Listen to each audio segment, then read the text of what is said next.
Have you ever picked up your phone just to check one notification, and somehow 45 minutes just disappeared? You weren't looking for anything in particular. You were just scrolling. It feels like a lack of self-control. But what if that's not the real problem? Every time you open TikTok, Instagram, Reels, or YouTube Shorts, you're stepping into a system refined by thousands of engineers, designers, and years of experiments, all with one goal: keep you watching. Over time, your brain begins to adapt to that environment. Today, we're exploring the psychology behind infinite scrolling, why it's so hard to stop, and what it does to your attention. The first piece of the puzzle is something psychologists call variable ratio reinforcement. Imagine a standard casino slot machine. If every pull paid out every time, it would be predictable and surprisingly boring to keep playing. Instead, you never know when your next reward is coming. That uncertainty is exactly what makes it so compelling. Now think about your regular social media feed. Every single swipe is another pull of that same lever. Most videos you scroll past are completely forgettable. Then, suddenly, you find something completely hilarious, or fascinating to learn about, or emotionally powerful enough to make you stop. That unexpected reward strengthens your urge to keep searching. Many people think dopamine is just the brain's pleasure chemical, but that's only a small part of the full story.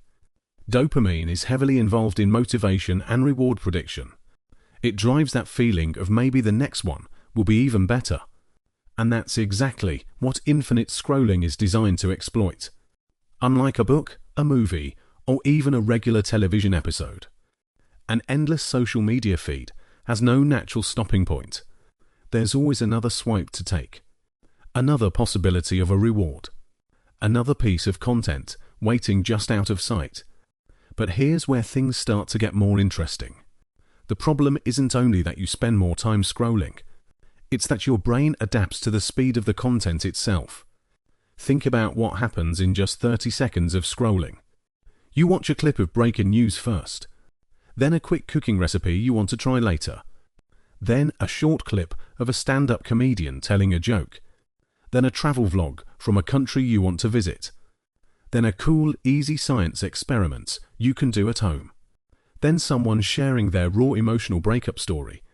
No real human environment has ever asked your brain to switch contexts this rapidly. Each new video competes for your attention, with something even more surprising than the one before it. Over time, your brain gets used to constant novelty and frequent stimulation. That's why slower activities start to feel unusually difficult.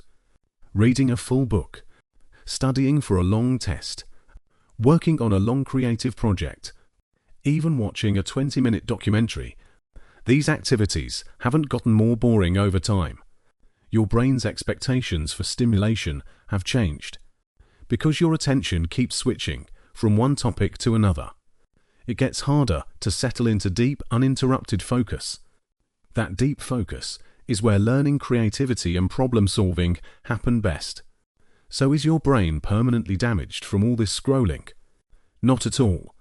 One of the human brain's best features is neuroplasticity, its ability to change and adapt throughout your entire life. The same brain that learned these scrolling habits can learn new ones. You don't necessarily have to delete all your social media apps.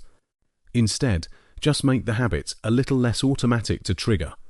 Try switching your entire phone display to grayscale, without bright colors competing for your attention. Many people find scrolling becomes noticeably less engaging. You can also set app timers or create a small pause before opening apps. Even a few seconds of interruption is enough to shift you from running on automatic habit to making a conscious choice.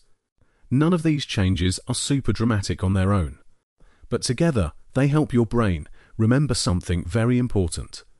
You're supposed to be the one in control of your attention, not the algorithm.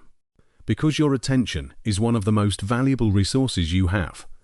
Every big tech company wants as much of it as possible. Every notification that pops up competes for it. Every single swipe you make spends a little more of it. The real question isn't whether these platforms are good or bad.